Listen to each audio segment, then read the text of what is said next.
లగ్నాత్ అష్టమ స్థానంలో పంచగ్రహ కూటమి. కొన్ని ఇబ్బందులు ఉంటాయి. ఎందుకంటే ఆకలి అయిన వాళ్ళు విపరీతంగా ఉంటారు. ఆకలి తీర్చటానికి సంచిలో బియ్యం కొద్దిగానే ఉంటాయి. ఈ కొద్ది బియ్యాన్ని ఇంతమందికి పంచటం ఎలా అనేటువంటిదే సునిశ్చితమైన బుద్ధితో ఆలోచించి పంచాల్సిన బాధ్యత గౌరవనీయులైనటువంటి ముఖ్యమంత్రి వర్యుల మీద ఉంటుంది. ఇది కాస్త వారి బుద్ధి కుశలతకు ఒక చక్కటి బ్రహ్మాండమైనటువంటి అవకాశం అని మీరు గ్రహించండి.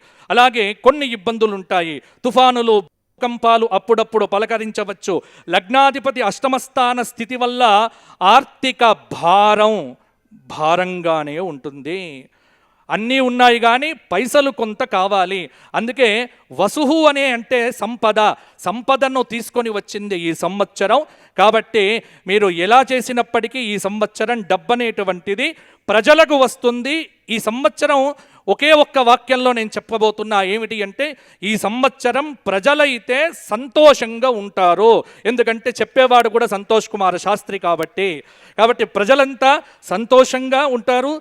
ధన ఏకాదశ అధిపతి కూడా అష్టమ స్థితి కారణంగా రాష్ట్రానికి రావలసినటువంటి డబ్బు రాకపోవడం అనేటువంటిది కొంత ఇబ్బంది పెడుతుంది.